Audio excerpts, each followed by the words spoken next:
A deadly stabbing inside of a school tonight. Hear from concerned parents, and we've got the very latest on what happened coming up.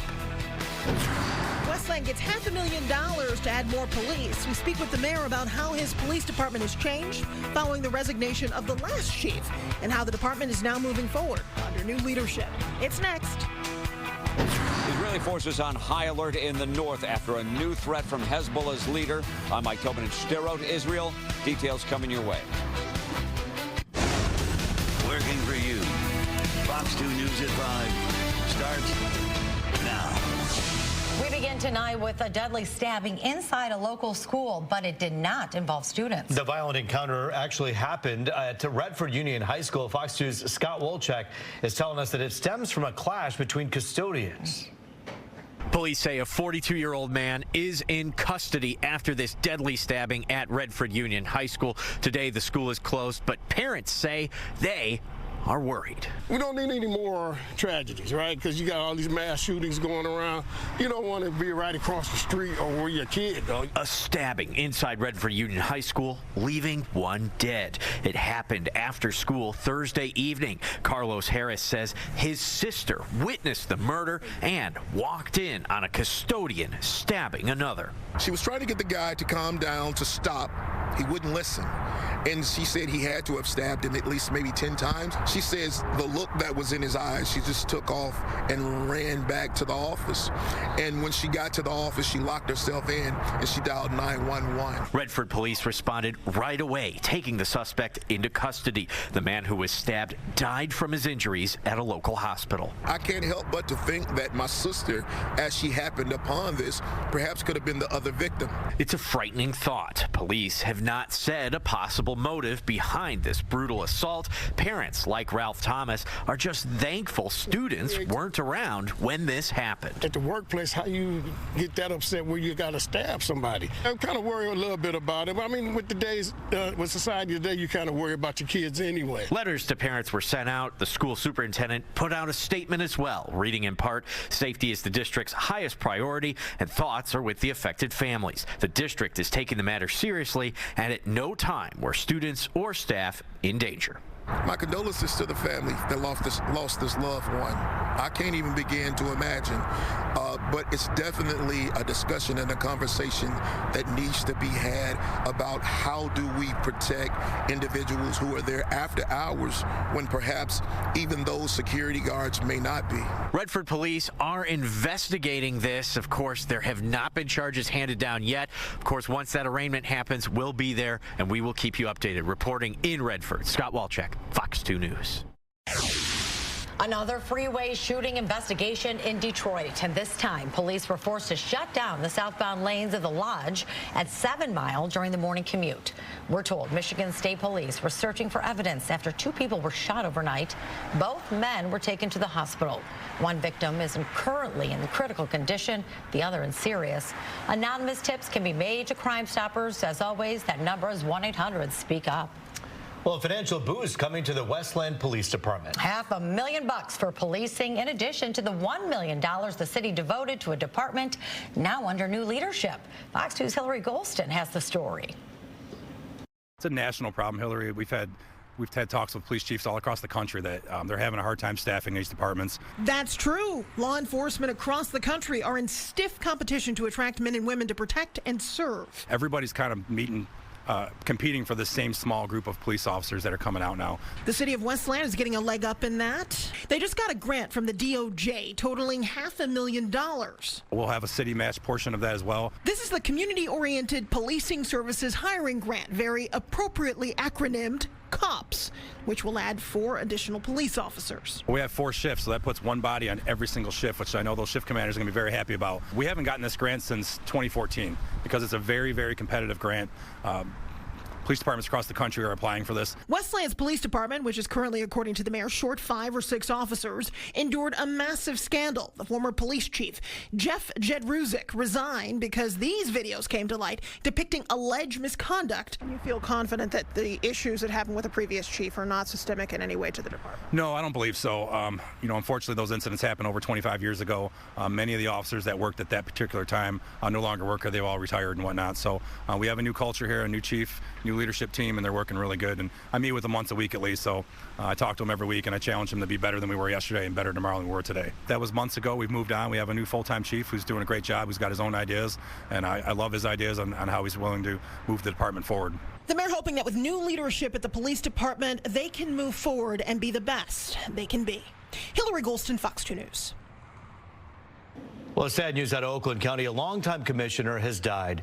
Gary McGillivray was elected to the board back in 2008, representing people in Madison Heights, Hazel Park, and Troy ever since. He sat on several committees, including the Parks and Rec Committee and Public Health and Safety Committee. Before that, he served as the mayor of Madison Heights and City Council. McGillivray leaves behind 2 children, a son-in-law and a granddaughter. Sprucing up the city of Detroit for the holiday season. Look at this 64-foot Norway spruce. This is from the northern Michigan area, and it arrived at Campus Marshes today. It will serve as Detroit's annual Christmas tree. The lighting of that tree will take place in 2 weeks, and that's on November 17th. I'm so ready. I feel like the world is so heavy and hard. It's nice to have the holiday lights and all that stuff to start early. Don't tell anybody, but I started playing holiday music today, Christmas music. Too. And Jay Towers started too, by the way. Yes, I knew it too. I was telling my daughter I had it on, and when I got back in the car, it was on. I think it's great. Did you guys put your Christmas tree up yet? Are you in the process of getting it up? Soon. Not yet. Soon. Not quite there. Look at how excited she is. I know. We're going to get into it. Yeah, right now. Well, let's talk about it. Sure. I mean, is it going to get cool enough where we feel like we're in the holiday spirit? Probably not like the best weekend, I think, this weekend for that. It'll be mostly in the 50s, so maybe get out and enjoy some of those at least warmer temperatures before we start to take a turn for those cooler numbers. We are seeing a few showers around right now across, say, central, northern, and parts of southern Michigan right now, so statewide, maybe very scattered in nature. Areas just a little further south and southwest of us, too, seeing a few of those lighter showers. I do think we'll continue to see that light sprinkle heading into tonight, so plan accordingly there. I don't think you should cancel any plans by any means, and they're going to remain fairly hit and miss as we head through the overnight. Numbers tonight will bottom out in the 50s by around 11 o'clock, 50 degrees with sunset at 6:24. We do fall back this upcoming weekend, and we also see 60s possibly to open up next week. We'll have timing on that in the full forecast in about 10 minutes or so. Life here is so bad. I can't handle it. I can't handle here. One day after Zachariah Al-Araishi of Livonia spoke to Fox 2 about being trapped in Gaza. Some good news. We received a text today. He and his wife escaped to Egypt. And just a short time ago, we're told they are now on their way home to the United States. In the meantime, an ominous threat from Hezbollah leaders as the war in Israel nears the 1-month mark. It comes as U.S. and Israeli leaders clash over a potential humanitarian pause. Fox's Mike Tobin with the latest. Israeli forces have now surrounded Gaza City as they press their offensive against Hamas. But further north, a new threat is emerging. The militant group Hezbollah, which has been firing rockets at northern Israel since the conflict began, issuing an ominous new threat, claiming on Friday they're poised to step up their attacks if Israel doesn't pull out of Gaza. Fear of the possibility that it could escalate or go into full war, or that this front could lead to a wider war, is a realistic possibility, and it may happen. Hezbollah is one of the many terror organizations funded by Iran, which has been pushing its proxies to attack Israel and U.S. forces in the region. Secretary of State Antony Blinken in Jerusalem for meetings with top Israeli officials, arguing for a diplomatic solution before the conflict spirals into an all-out war. We need to continue to prevent escalation of this conflict. It's spread to other areas and other theaters. The United States has, and we will continue to respond to attacks by Iran's proxies. Blinken is also advocating for a humanitarian pause in the fighting, but that's a non-starter for Prime Minister Benjamin Netanyahu, who says Israel won't even consider the possibility of a ceasefire until after all the hostages have been released by Hamas. Our victory will be swift and clear. It will deliver a message to our enemies, a message that will resonate for generations. On Friday, the Pentagon revealed the U.S. military is flying drones over Gaza, supporting the effort to get hostages released. In Sderot, Israel, Mike Tobin, Fox 2 News. An alert tonight. If you're missing a direct deposit, chances are you are not alone. The Federal Reserve says they may be delayed. The agency blaming it on a payment processing network error. Banks impacted include Bank of America, Chase, and U.S. Bank. Bank officials say the delay won't jeopardize the safety of those direct deposits. It's unclear when the error will be fixed. Thousands of migrants head toward the U.S. while concerns mount over terrorism suspects crossing the border. I'm Casey Stiegel in Dallas. The latest is coming up. And it's beginning to look and sound a lot like Christmas. In Jay Towers' WNIC studio, more on the big switch to 24-hour Christmas music. Couldn't come soon enough, in my opinion. We'll be right back.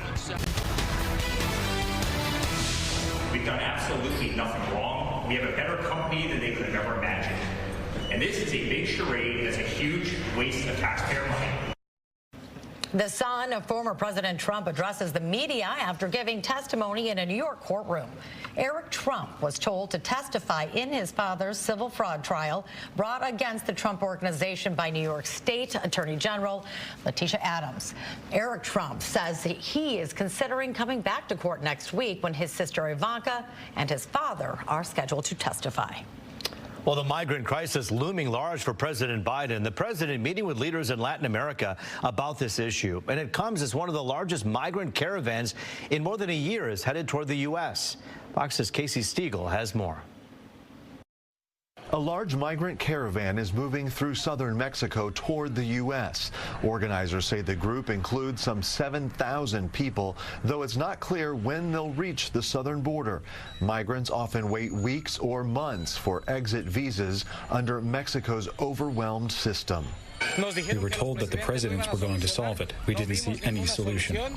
On Friday, President Biden met with leaders from Latin America to discuss the ongoing crisis. He's detailing a three-part strategy to improve economic opportunities for countries hosting migrants to curb the flow of people at the U.S.-Mexico border. Working together to stabilize migrant populations, including making sure the communities that are welcoming migrants and refugees can afford to welcome them and afford to care for them. Meantime, newly uncovered ICE documents show a 29-year-old terrorism suspect from Africa was mistakenly released into the U.S. Border Patrol agents encountered him last month. He was processed and served with a notice to appear on his own recognizance. 2 weeks later, he was arrested.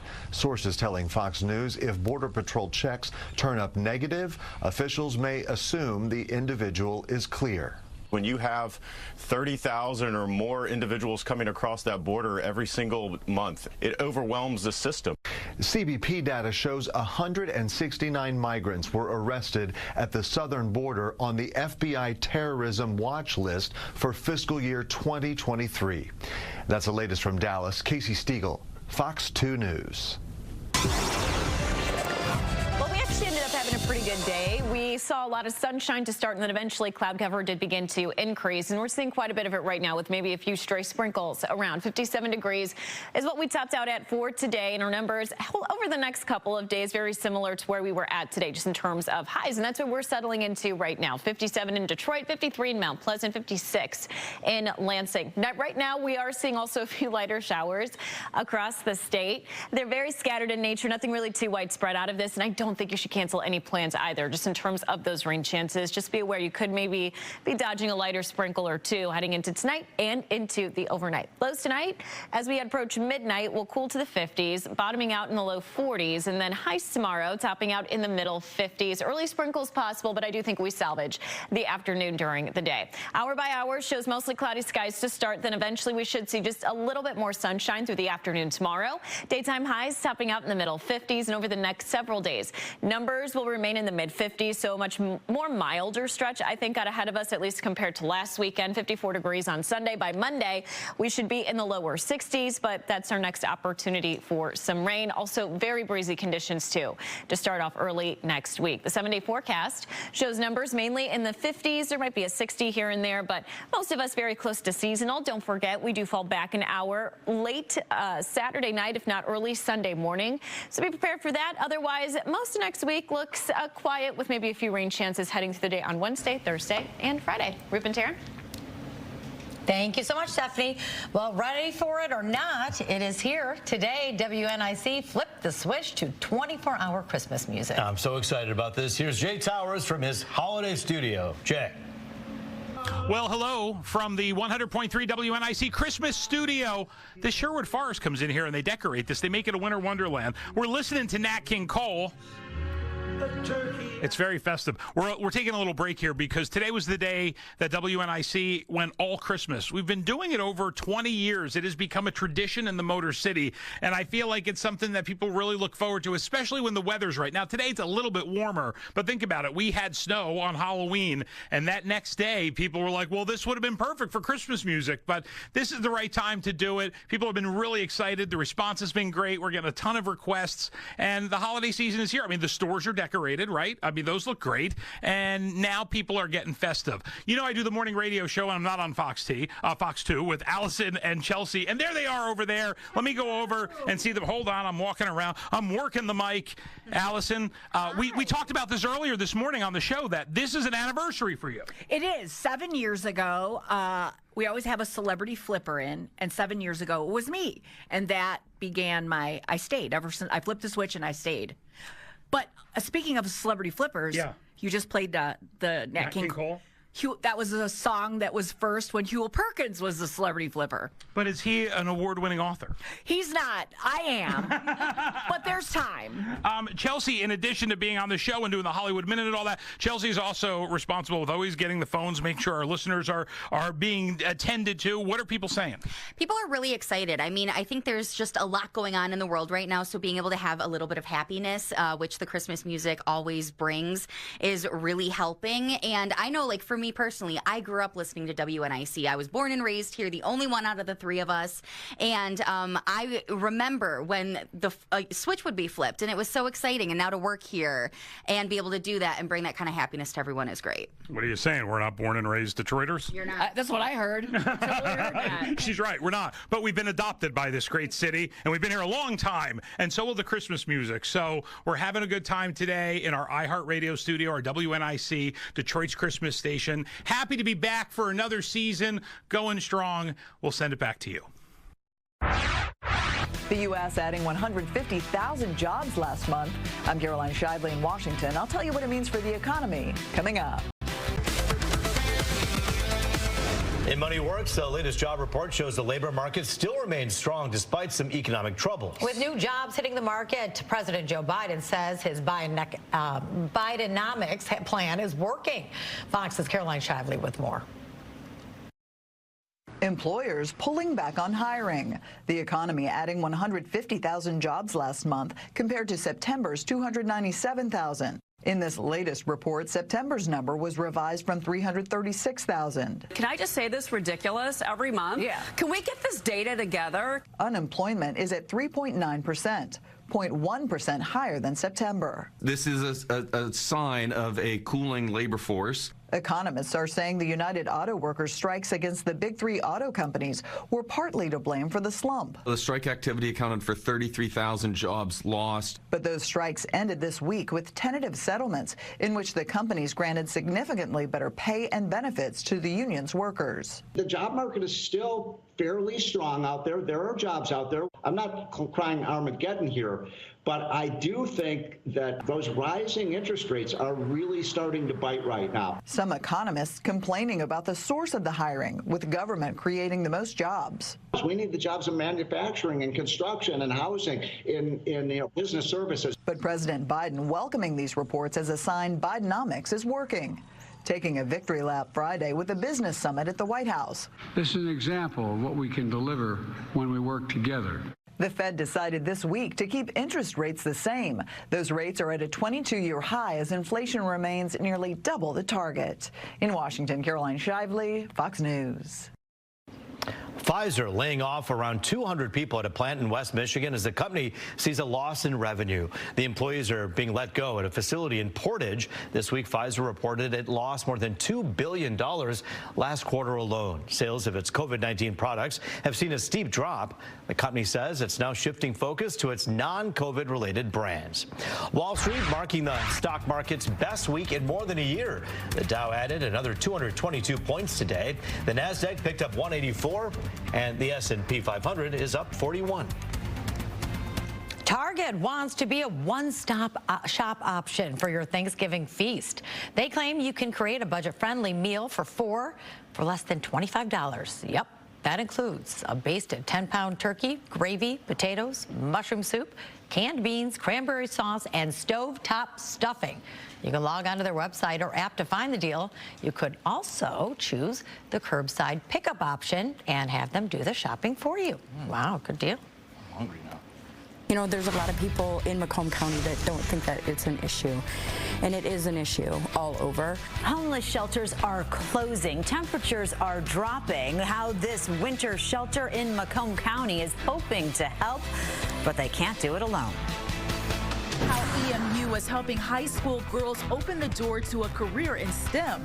The story next.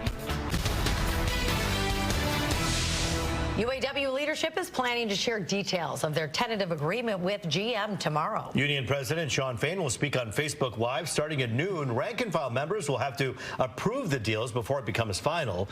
Meantime, the Big Three has agreed to pay striking workers about $100 for each day spent on the picket line. That's actually on top of the $500 per week they received in strike pay. The Big Three automakers agreeing to the payout as part of the new tentative deals. Well, the temperatures have been dropping, and everyone deserves a place to stay warm during those cold winter months. And that's why the Macomb County Winter Shelter has once again opened its doors to help those in need. Fox News' Amy Lang takes us inside. I was homeless and came into the shelter. It was just last year that Taco, as he's called, was living in a tent behind a Taco Bell when he found his way here. This is a labor of love. I mean, we go out and see people who are struggling with life and death situations. They're starving, they're homeless, they're in need of shelter or other services. He found that here and now works for the Motor City Mitten Mission. This is their winter shelter at the Trinity Lutheran Church in Warren. We have our pillowcases here. All right, sheets over there. Sheets over there. Gail Marlowe runs Motor City Mitten Mission. They do a lot of community outreach, but she says as the temperatures drop, the need is rising. Detroit closed 2 emergency shelters. All of the existing shelters are full, and this winter shelter, in its second year, opened November 1st, even though it's not fully funded. We got lots of people that are living in their cars right now. We're seeing more and more people on the street with nowhere to go. And last year we serviced 558 people in the shelter. So without us, we're going to have all those people out on the street again. The need is so great, they expect attendance to grow and grow. The first night, 29 people. The second night, 49 people. Who knows how many will be here tonight. They're homeless guests ranging in age from 18 to 60 and older. I mean, we have about 120 beds that we're allotting for. I don't think it's going to take very much time for that for those beds to fill up. The basic goal of this entire venture is to make sure that some folks who might be at danger of freezing will not freeze this year.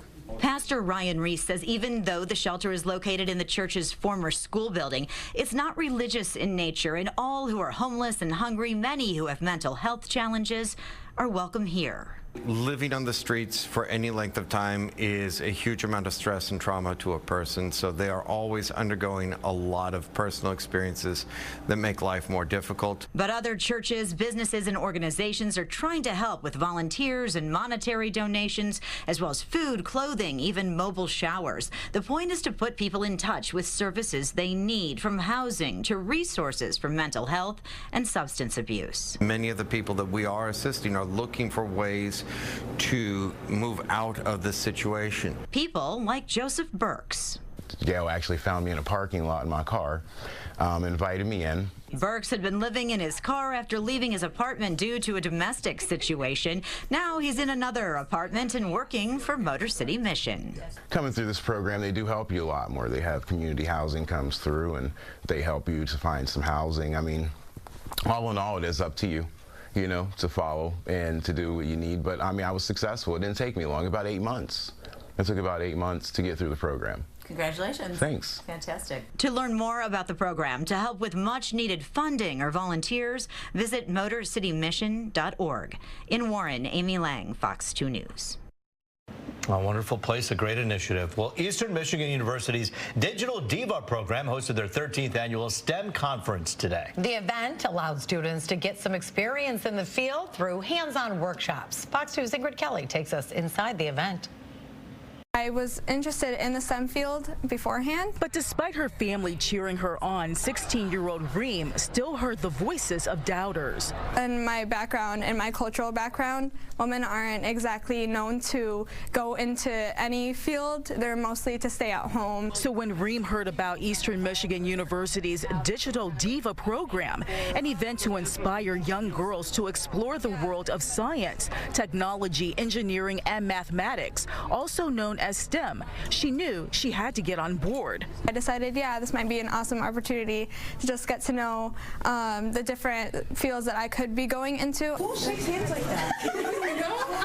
EMU started hosting Digital Divas 13 years ago. It's a great engagement program. We're focusing in this program, again, on underprivileged, underserved communities, but we're also focusing with Digital Divas on female students, because we'd like to attract more and more female students into STEM fields. About 600 girls participated in Friday's event, which featured workshops on a number of topics, including coding, aviation, and construction, allowing students to get hands-on experience. Okay, thanks. Oh my gosh. This EMU alum who has a STEM career returned to campus to share her knowledge with participants in hopes of getting more women into the industry. The first time I joined my team as a software engineer, I was the only female software engineer at the time. Price is coaching participants on how to make a candy selector machine. They have a design time. Then they have time where they write the instructions. Astoria Perry says this event has shown her what's possible for her future. I've learned how to connect circuits and make sounds from circuits, which is really awesome. I loved learning that. I actually felt very comfortable continuing, even if I made a mistake or not. These high school girls hope that their peers see through them that you can achieve a career in science, technology, engineering, and math. You just have to believe. There might be some things that you're interested in and you're afraid to pursue, but it's okay to look into these things, because in the end, it might be for you, and you're going to regret the moment that you said no. Next week, Digital Dudes will take place on campus, offering high school boys the same agenda. To learn more about the programs, go to fox2detroit.com. There we go. I think we got it. In Ypsilanti, Ingrid Kelly, Fox 2 News. With investigations coming at Michigan from all sides, how can the Maize and Blue find some peace? According to the players, that comes by being on the field against a single opponent. And this week, that opponent is Purdue. I'm Woody Woodruff. We'll try to get a look at the Maize and Blue game plan for the Boilermakers up next in sports.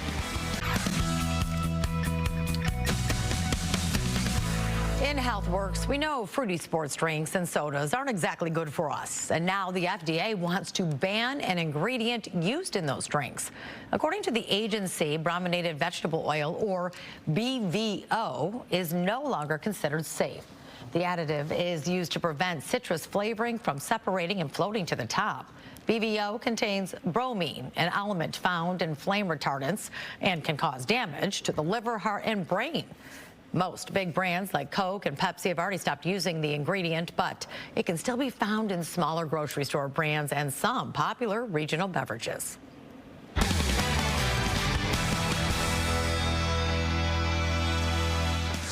With the football program mired in NCAA controversy, the Michigan Wolverines still have a game to play on Saturday against Purdue. The Maize and Blue are a lopsided 32.5-point favorite in this matchup, but what will the focus be there? At this hour, the players are saying all the right things, and apparently so is head coach Jim Harbaugh.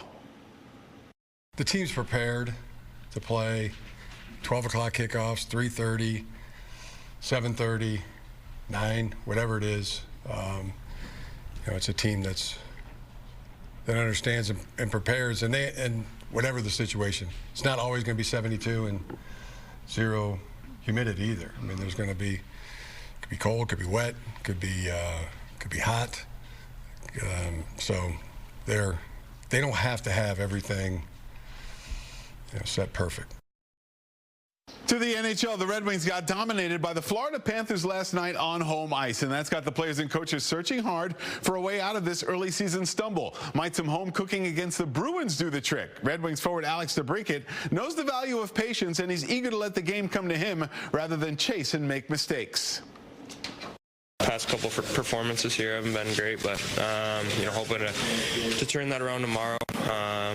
Saturday game, hopefully it's loud, and we can build some energy off of that. I think they're obviously a great team, and their record shows that they score when they get their chances. So we got to do a good job of really bearing down on our plays and making smart plays.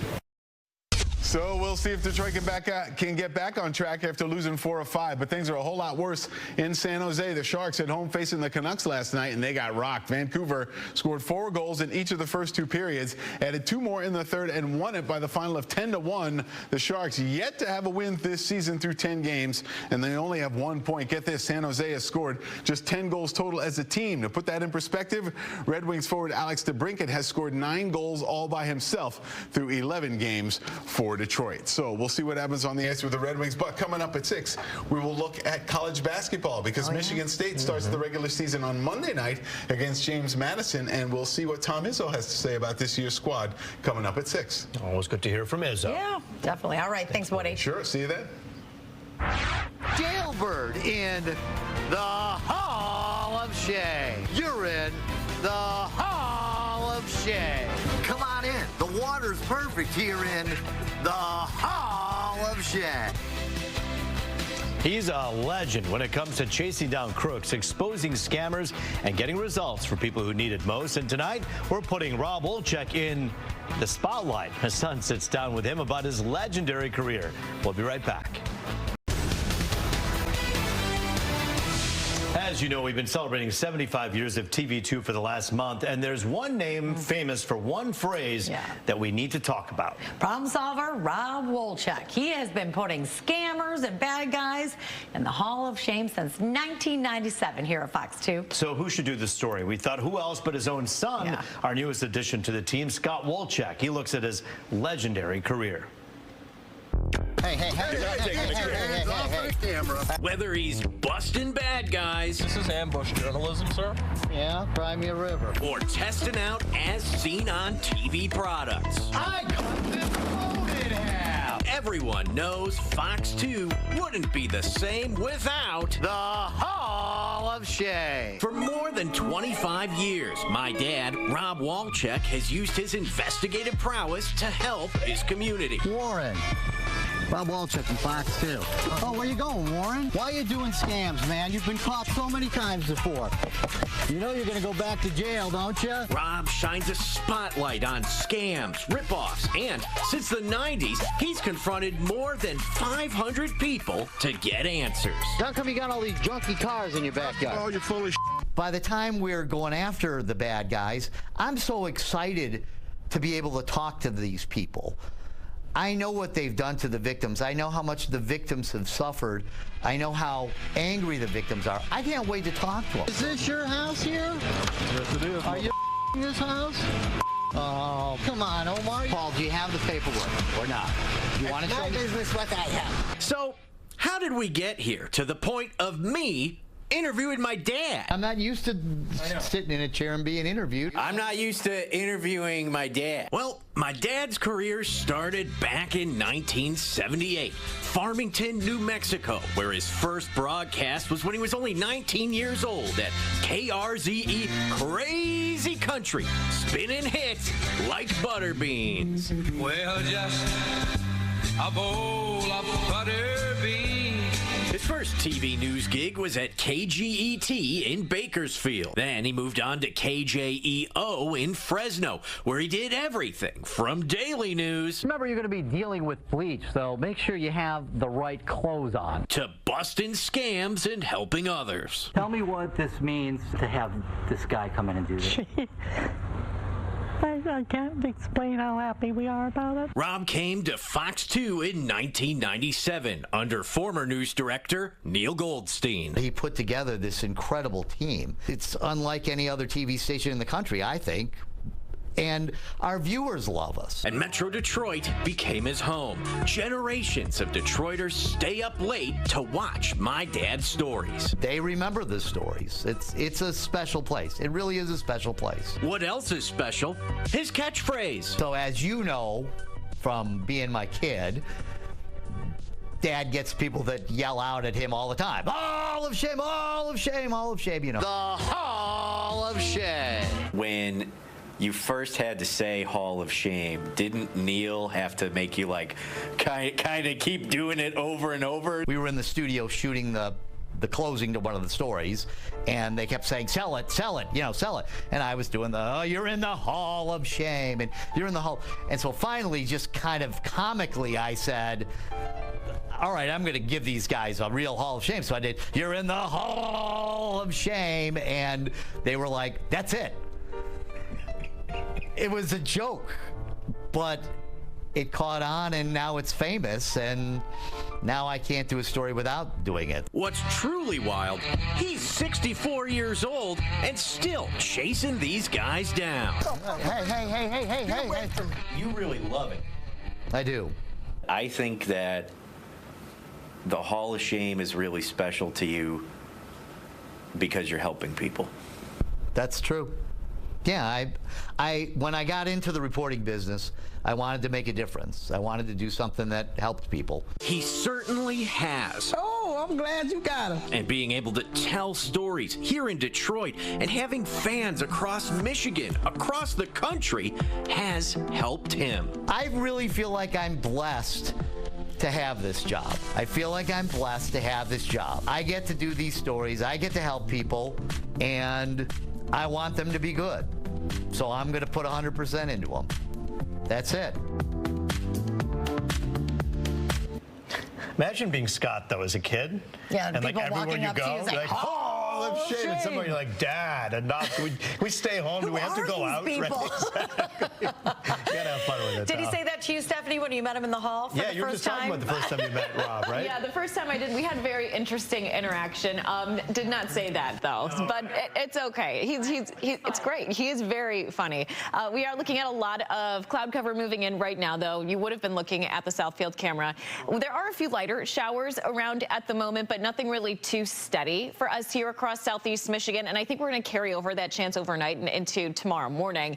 Otherwise, we'll salvage the day. 57 degrees right now in Detroit, 54 in Pontiac, 56 in Flint. Numbers right now pretty much uniform in the mid-50s, and our radar showing a few light showers. Now, some of this not necessarily hitting the ground, so a lot of this is evaporating before it hits the surface. If we do see any moisture, it'll be very light in nature, taking us through the overnight. Note timing on this Saturday morning, 2 o'clock, when a lot of us most likely are kind of down for bed. Early tomorrow morning, stray sprinkle possibility, but for most of us, we do begin to dry out. 42 degrees tonight, few showers possible, light in nature, 56 degrees tomorrow. So nice little rebound in terms of temperatures. And then tomorrow, we should squeeze out some sunshine. Temps over the next several hours are going to cool. And as we head through the next several days here, anticipate seeing very mild temperatures. We also fall back very early Sunday morning. So 2 o'clock in the morning, we do end up gaining that extra hour of sleep. So before you go to sleep late Saturday, just be sure to set your clock back that hour. Otherwise, this weekend looks great, 56 degrees, maybe a few stray morning showers. We salvage the afternoon. Sunday, 54, a very mild day with a mostly cloudy sky. Next chance of rain opening up the work week here. It'll be very brief, super quick, and then once we get to the middle part of the week, there are a few straggler rain chances here and there. Otherwise, not too bad. Looking forward. 60 degrees to start off your work week here. Tuesday, 52, and as we round out next week, there might be a few shower chances with temps dipping to the upper 40s. In India, in all the curry, we do use garlic. It's big on garlic, especially one type of garlic in particular. We'll introduce you to pink garlic in Oak Park. It's coming up, a little Indian food on Nosh with Josh tonight. It's dinner time. Are you still trying to figure out plans? Well, you can consider placing an order at a restaurant called Pink Garlic in Oak Park. In tonight's Nosh with Josh, he shows us why the carryout restaurant has become so popular for its Indian cuisine.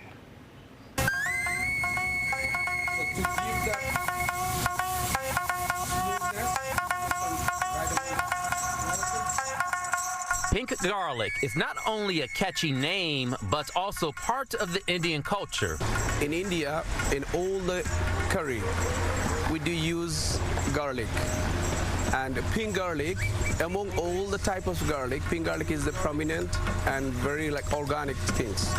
And that's why it's also catchy name, good for health, herb, antibodies, a heart. So that's why I choose that. At a glance, people can remember the pink garlic. They provide many options. 114 items. 114 items. A variety. Variety. We can go Beyond that.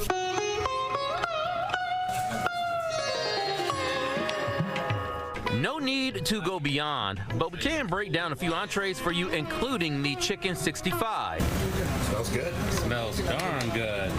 That's because the ingredients include boneless chicken, ginger garlic paste, red chili powder, cornstarch, curry leaves for garnishing, yogurt, and much more. So to give that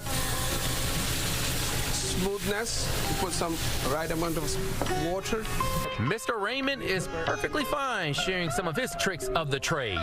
We use saffron to give the color, as well as a little right amount of food color.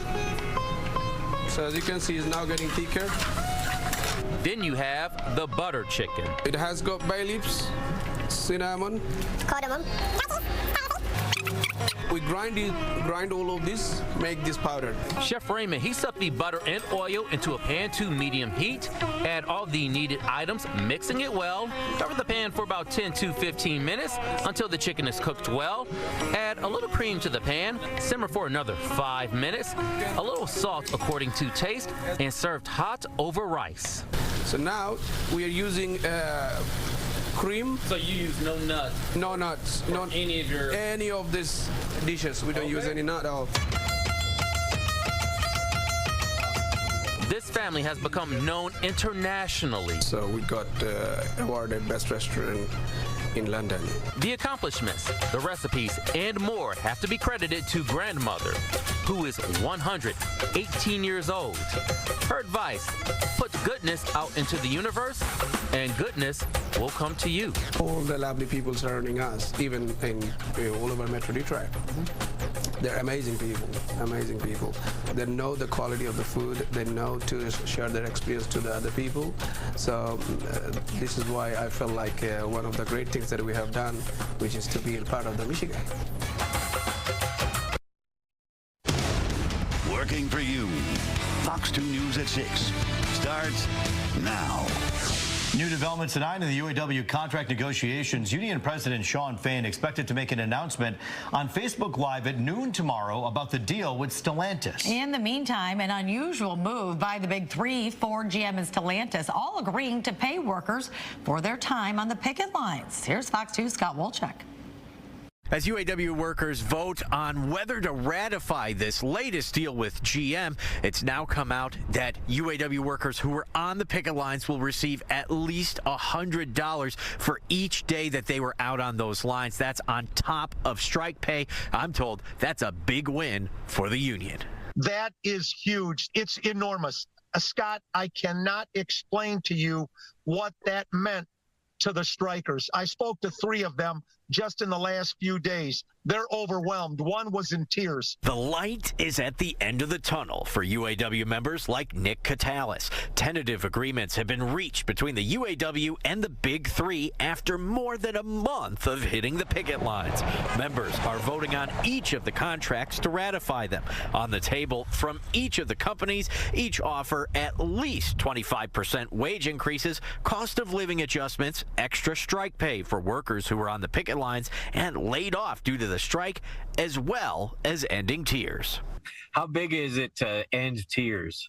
That's huge. We were looking forward to that, but honestly, Scott, I did not know if we were going to get that. Nick is a Ford worker with Dearborn Trucking Plant. His local is set to vote on the contract November 12th. We feel very confident that our membership is going to approve this. Further approval could be on the doorstep. The heads of the UAW's GM workers are gathered to vote on potential ratification. The GM deal also ensures workers at future battery plants will receive the benefits of this agreement. When I think about where this fight began, one thing is abundantly clear. They underestimated us. We're going to follow and keep you updated on the very latest from UAW President Shawn Fain as he hits Facebook Live and details the very latest in this contract with GM. Reporting in Pontiac, Scott Wolchek, Fox 2 News.